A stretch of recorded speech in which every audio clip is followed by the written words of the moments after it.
Thank you, Mr. President, and good afternoon, colleagues. I know we've had a long morning into afternoon talking about our first bill of the day. I want to first start off by saying that you know that I have a long history of working across the aisle, and I do not oppose Republican policies as a knee-jerk reaction ever, and yet I am standing here today to oppose this bill. You may also notice that I am wearing a bit of green today, and that was intentional because I knew we'd be talking about money, taxpayer dollars, and when we're talking about taxpayer dollars, fast talk isn't what we need. We need to slow down because it isn't monopoly money, it is real money, and it belongs to Georgians, and we are entrusted to use it wisely. So I rise today not simply to oppose a bill, but to defend something simple, and that is that good public policy should be guided by math. Because this bill does not just raise the standard deduction, it is also paired with talk of eventually eliminating the income tax altogether. It also eliminates, in a single bill, the very tax credits that have continued to shape Georgia's economic competitiveness for decades and help to make us the #1 state for business.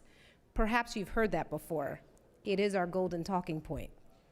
Now, I understand the appeal of simplicity.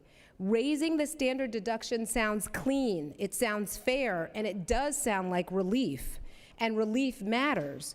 But relief that isn't sustainable isn't relief. It is a delayed invoice on Georgia families. And eliminating every major tax credit without a replacement framework is not reform. These are structural changes that make Georgia weaker, and they are being labeled as an affordability plan. So this is not a debate about whether we want affordability or not. We all do. Every single one of us hears from families who are struggling all across the state, and there's no doubt that we all feel it in our own homes, as the senator from the 13th said earlier. Groceries cost more, rent costs more, child care costs more, insurance costs more, health care costs more, and paychecks are not stretching the way they used to. So yes, affordability matters. But here's the problem with the bill. That affordability framing ignores a basic truth of state budgeting. Good public policy requires math, not messaging, not momentum, and certainly not magical thinking. And this bill ignores the math. In fact, in committee, there was no fiscal analysis submitted, no answer to the question, what does the tax burden look like in other states who've done this versus where Georgia is today? No piece of paper that showed the most used tax credits in the state and their value. No opportunity for public testimony, just a lot of trust me. Even today, we've heard that word trust a lot. Let me start by acknowledging that raising the standard deduction sounds good, and of course it would appeal to everyday Georgians. Who doesn't want their taxes lowered? For many families, any relief matters because costs are high and budgets are tight. There's not a single person in this room indifferent to that. But that relief must be carefully planned and intentional to reduce the burdens that all Georgians face, not just a few. And that's where this conversation takes a turn. The math is simple. If we collect less, we have less. That reduction in revenue does not change the fact that Georgia has constitutional obligations to keep a balanced budget. We must pay teachers and keep classrooms open. We must maintain roads and bridges. We must fund public safety, public health, and mental health services. We must respond to disasters, support seniors, and keep communities functioning. Those responsibilities do not vanish because we lower the income tax rate. And looking at the fact that we rank 45th in healthcare and 39th in education, one could argue that we aren't hitting the marks and need to invest more in those things today. And you know what? As much as people want their costs to go down, they also want good schools, safe communities, and reliable infrastructure. We were told that the increase in the standard deduction amounts to about $6 billion in lost revenue with $3 billion in tax cuts. That number has fluctuated. Again, we've had nothing put in front of us to really evaluate. But let's go with the $9 billion. As someone who knows how a business operates, let's think about how fast that money, how fast a $9 billion hole consumes core services that keep rural communities and statewide commerce working. $9 billion in the budget that we are looking at right now equals real line items. It's roughly the budget of the Department of Community Health, which in the amended budget is $5.65 billion. That's Medicaid, that's Peach Care, that's provider payments, that's health care for low-income families, seniors, and children across Georgia. Plus, the Board of Regents and the University System of Georgia's budget at $4.03 billion that funds every public college and university in this state. Together, that's about $9.68 billion, well over the lowballed estimate of how much these cuts would remove from our state revenue. So in plain terms, a $9 billion hole is the budget equivalent of gutting health care for our most vulnerable and wiping out funding for Georgia's public universities. Or we could look at it another way. The Georgia Department of Transportation's budget is $5.12 billion. That includes money for the local road assistance program, money for the rural bridge replacement, and money for SR 316 interchange conversions. Add to that the State Road and Tollway Authority's I-75 Express Lanes project in Clayton and Henry counties, a $1.796 billion needed investment in the region. And then add the Department of Agriculture, a piece of that, because that's $75 million, which supports food safety, consumer protection, and agricultural programs that keep our rural economy running. $9 billion is not spare change. It is roads and bridges, it is rural access, it is commerce moving across our state. It is hospitals staying open, it is universities educating the next generation, and so much more.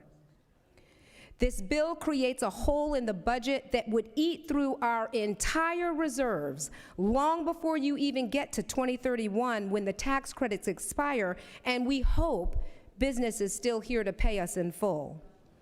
When you cut a major dependable revenue source like the income tax, we do not have to guess how this ends. Other states already ran the experiment. Sales taxes went up, property taxes increased, funding for services were cut, or they relied on one-time reserves and optimistic projections, hoping the next recession does not arrive. This isn't a theory, this is arithmetic. And it's exactly what has happened in other states. Take Louisiana, for example. After major income and corporate tax cuts, lawmakers had to raise the statewide sales tax to fill the gap.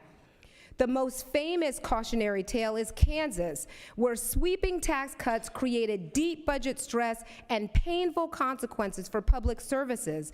It's an example that analysts still warn other states not to repeat. Georgia should learn from those lessons, not repeat them.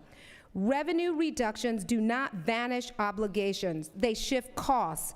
And when revenue shifts, so does the burden. Sales taxes fall harder on families who spend most of what they earn. Property tax pressure shows up in rent and housing costs. So while some may see a smaller income tax line on paper, it won't feel cheaper at home. The bill goes down here, but you better believe it goes up somewhere else.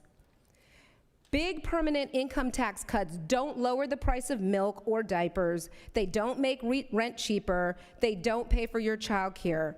They mostly benefit those at the very top while leaving everyday Georgians even more exposed to rising local taxes and reduced services. And none of those outcomes equal affordability. Relief that creates a hole today becomes pressure tomorrow, and pressure, it always lands somewhere, usually on the people who make the least. Now let's talk a little bit about the elimination of the tax credits. We like to say we're the #1 state to do business, but can we admit that Georgia did not just stumble into economic success? Georgia did not grow by accident. We didn't wake up one morning and discover that manufacturing, research, logistics, clean energy, innovators and entrepreneurs had just decided to come here out of kindness or because our people look good. We competed. We built a strategy.